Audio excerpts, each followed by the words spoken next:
everybody, what's going on? Jeff Rieger, another episode of the Daily Ticket. This one for Tuesday, September 26, 2023. Hello, everybody. Listen, I got to get this out of the way before we jump into Ryan Day. All right. I did make a bet. I picked 5 games last Friday. I had to get 3 right to avoid my daughter painting my nails on this very podcast. I failed. I failed miserably. So I will pay off that bet. I originally said it was going to be on today's podcast, but she's got some standardized testing going on. This week has been crazy. So here's what I'm thinking. I am going to take video of her painting my nails. We're going to do it on Friday's podcast right after the Lions take on the Packers at Lambeau. And not only does she want to paint my nails, but she's got a message for you people about me. She rips on me. I actually think it's a quite disrespectful message, but I lost the bet, so I got to take what's coming at me. So look forward to Friday's podcast. These beautiful nails. They're going to be painted pink and purple and green and Roy G. Biv, all the colors of the rainbow. And my daughter's going to get a big kick out of it. And I should learn not to gamble anymore. Like, true story, my boss called me into the office. He's like, hey, Rieger, who do you got tonight? And this is yesterday. Talking about the Bucks play Philly. Matthew Stafford and the Rams play Cincinnati. Is Joe Burrow going to play? I'm not quite sure.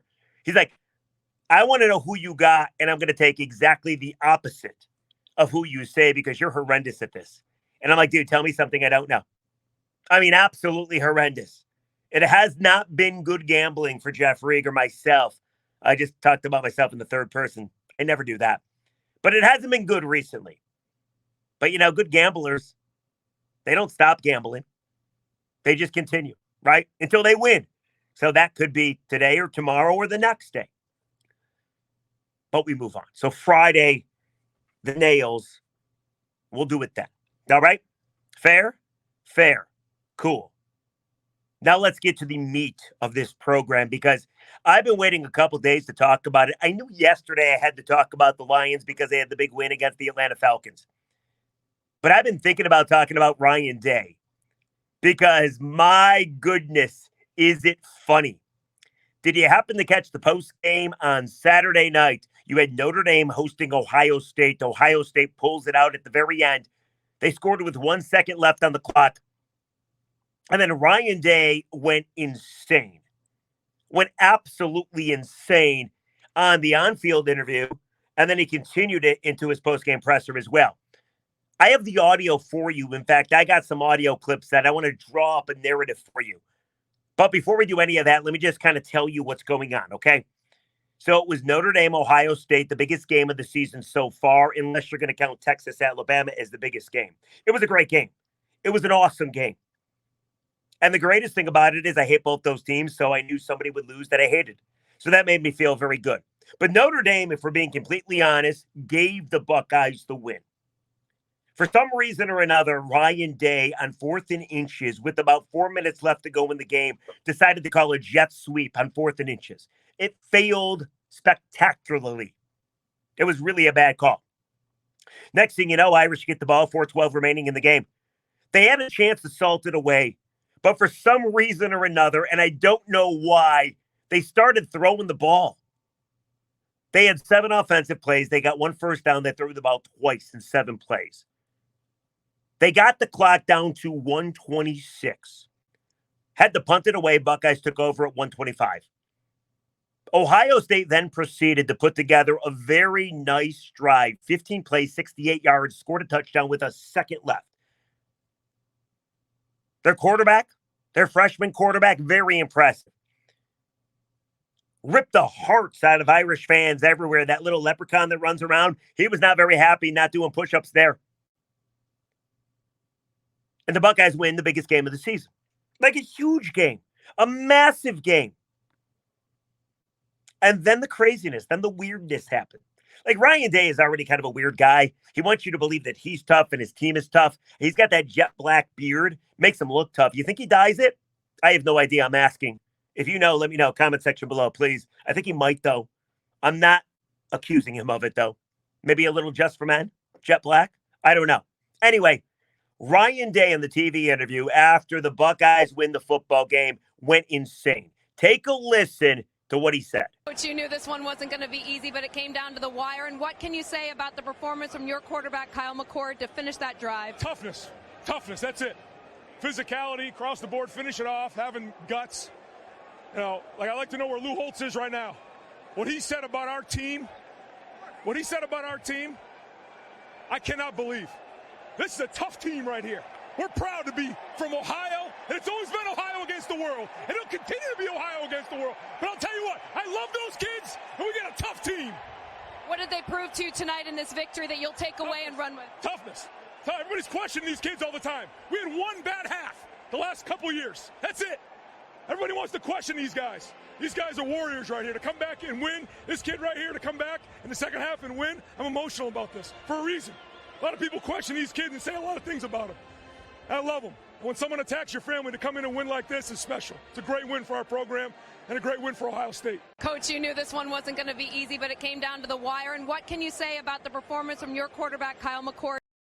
So he was talking about Kyle McCord, obviously, who came back and got the Buckeyes the victory. But let's just dive into the insanity that was Ryan Day right there. I get he was fired up, and I understand he's been hearing some things over the course of probably over the last year. Because that's the knock on the Buckeyes, that they're too finesse, right? They're not tough enough.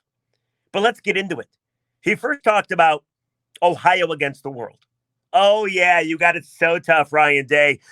Ohio State has it so tough. Ryan Day has it so tough. How tough do they have it? They were allowed to go to the CFP last season after losing to Michigan. Did not even win the Big Ten. And they allowed him and them to play against Georgia. Now, they almost knocked off Georgia, so they guess they deserve to be there. But what other team has one loss in the last game of the season, doesn't play in a conference championship game, doesn't win their conference, and then gets to go to the CFP? I mean, come on. But hey, it's Ohio State versus everybody, right? Way to steal that from Detroit, by the way. It's supposed to be Detroit versus everybody. But oh, poor Ryan Day. Oh, the Buckeyes not respected. Oh, my goodness. Everybody's against us. Shut it, please. No special treatment at all, right? None. What about the COVID year? Remember how they fought like hell to get the Buckeyes in the Big Ten title game? But again, Ohio State versus everybody. Right, Ryan? That was one thing that popped out to me. The other thing, talking toughness. I mean, how tough were they actually on Saturday night? They won the game to go to Notre Dame, to win the game at night. You got to be tough, right? But how many times they get stopped on 4th and short, including that silly jet sweep on 4th and inches that gave Notre Dame the ball. And let's not forget, on the last drive, the final 2 plays, the Irish were missing a right tackle. They only 2 plays, had 10 guys on the field. Like Marcus Freeman was asked because he knew, why didn't you call a timeout? They didn't have any. It was like 4th and goal to go. There was 1 second left. They could have jumped off sides, take a penalty. You would have given them all of 18 inches. At least you would have got 11 guys on the field. But instead, Ryan Day and the Buckeyes understood that there was a right tackle missing for Notre Dame. So they went right through that spot. Real tough. They almost didn't score. Toughness, though. Toughness. They had to go to review. Barely got over the goal line. There was nobody there. Real tough. If we're being completely honest, and you're going to hate this, I'm going to give them the Mike Tirico asterisk because Marcus Freeman coached a bad game down the stretch. That is why the Buckeyes were able to take advantage. It should have never come to that. But I know you're going to get upset at me for saying that. Hey, you know what? There's an asterisk. I got upset with Tirico when he gave the Lions game an asterisk. So I'm not going to do it, okay? I'm not going to do it. However, come on. Toughness. Give me a break. The other part I like is toughness. Nothing quite as tough as calling out an 86-year-old, Lou Holtz. Ryan Day said, I wonder where Lou Holtz is right now. He's probably sleeping. He's 86. I mean, come on. You're calling out an 86-year-old dude. Toughness, though. Toughness. You kind of sound like a bully. But whatever. But the question needs to be asked. So what did Lou Holtz say that got Ryan Day so upset to begin with. Let's take a listen, shall we? This is Lou Holtz on the Pat McAfee Show, and these words really upset Ryan Day. And you look at Coach Day, and I coached at Ohio State under Woody Hayes. We won the national championship when I was there. That's right. So I'm proud of that. However, he has lost to Alabama, Georgia, Clemson, Michigan twice, and everybody that beats him does so because they're more physical than Ohio State. And I think Notre Dame will take that same approach. I know that our schedule, it hasn't been the best. We're 103rd in strength of schedule. However, that doesn't bother me because every day we get to practice against good. We get to practice covering our good receivers. Won't be much different than covering the great receiver they have at Ohio State. And plus, we're playing at home. It'll be a close football game, but we will win because we believe. Forget who in the hell we're playing. Just tell Ohio State this. You take this message to Ohio State. You tell them they better bring their lunch because it's going to be a full damn day's work. Hell yeah. I love that. And you look at Coach Day, and I coached at Ohio State under Woody Hayes. We won the national championship. So that was Lou Holtz. You better bring your lunch. He was right about that, by the way. It was a close game. But what exactly is Ryan Day upset about? That Lou Holtz said he wasn't tough? Lou Holtz said he wasn't physical? What does he expect Lou Holtz to say?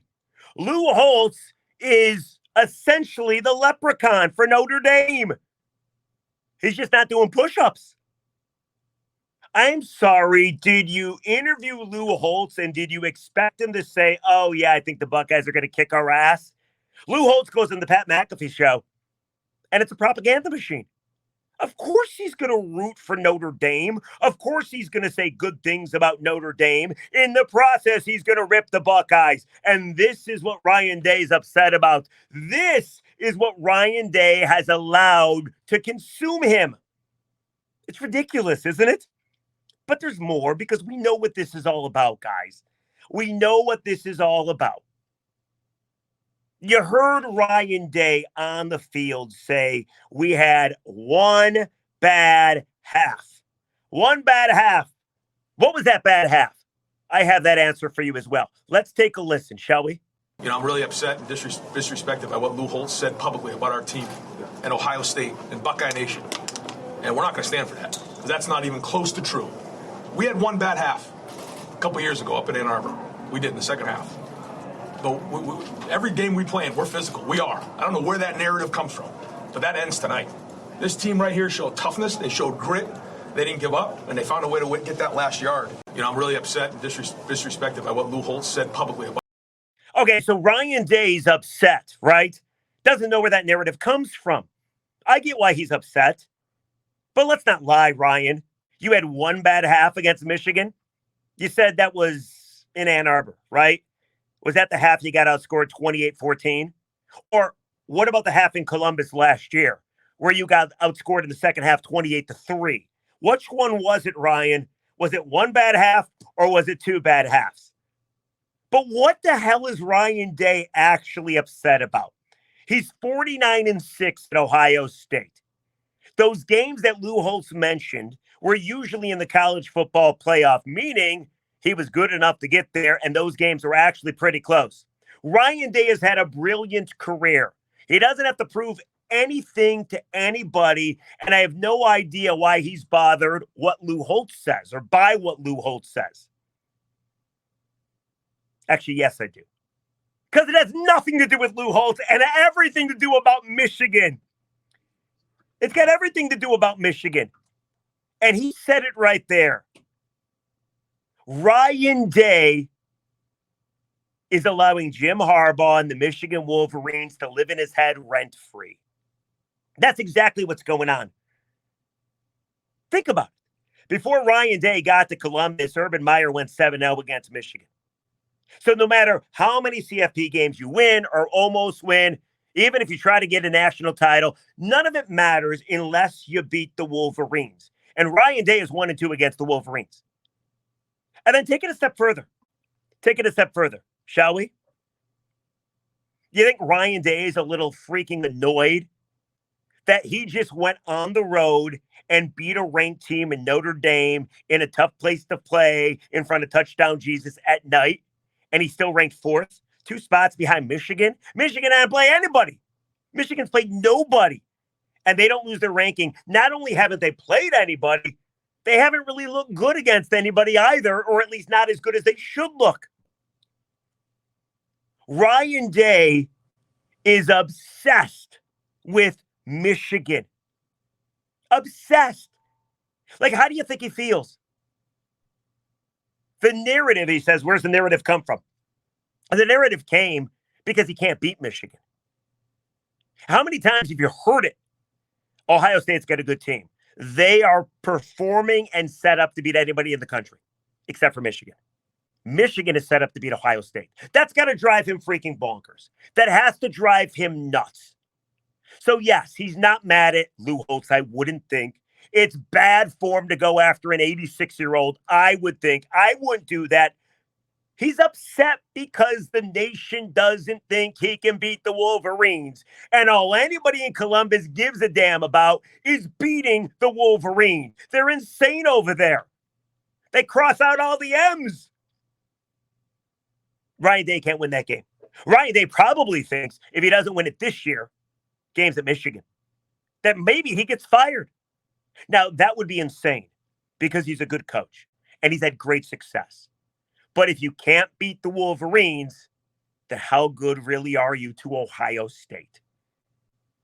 So I think I've cracked the code. Let me know if you think I'm right. Comment section below. Ryan Day is not upset about being called untough or soft. Ryan Day is not upset at 86-year-old Lou Holtz. Ryan Day, in my mind, I'm just psychoanalyzing him here, is kept up at night because Michigan has beaten him the last 2 years. And that, at the end of the day, is all that matters.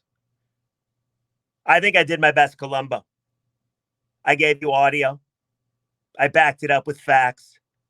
And I did a really nice job of putting Ryan Day on the couch and being his shrink. Ryan Day is allowing Jim Harbaugh and Michigan to live in his head rent-free. And we'll see what happens. The final game of the regular season in Ann Arbor. And let's not forget, by the way, it probably all started with this.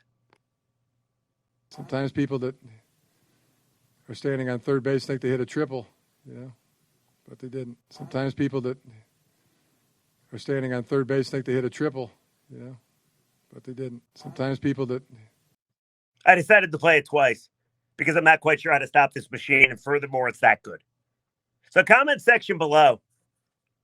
Ryan Day, his team is plenty tough. Ryan Day, very good coach. We gave you his record. 49-6. Insanely good. Ryan Day should not go after an 86-year-old on national TV, not once but twice. But more than anything, Ryan Day is obsessed because he can't beat the Wolverines like his predecessor, Urban Meyer, did. That's my take on it. What do you think? Comment section below. Let me know. This has been a fun podcast for me because I like trashing Ohio State. In the meantime, every podcast, I read a good comment and a bad comment. If you haven't subscribed, please do so. The Daily Ticket, wherever you get your podcast, it would mean the world to me. Here's a good comment. Rieger, great podcast. I'm digging having one of these to sink my teeth into every day. Thanks. They're getting better and better. Well, that's very nice of you. Thank you. I appreciate that. And now the bad comment. Rieger, dude, all you do is flip-flop. Your opinion changes more than I change my underwear, and that's daily. Oh, nice. Thanks for telling me. Stick to an opinion. Don't change it the next day or find a new line of work. Man, you're effing, he swore, though, annoying. It's kind of harsh on a Monday, going into a Tuesday. But what are you going to do? Sometimes when evidence presents itself, you do have to change your opinion. So that's the show for today, ladies and gentlemen. What do you think? Give me your thoughts. on the comment section what we saw over the weekend with Ryan Day getting so upset about being tough or not being tough, or what people are saying about his kids, or what people are saying about him or the program. Doesn't it all just boil down to Michigan and his inability to beat Jim Harbaugh and the Wolverines? I'd say yes. Comment section below. We'll catch you tomorrow, Wednesday, on The Daily Ticket. It's been fun as always. See ya.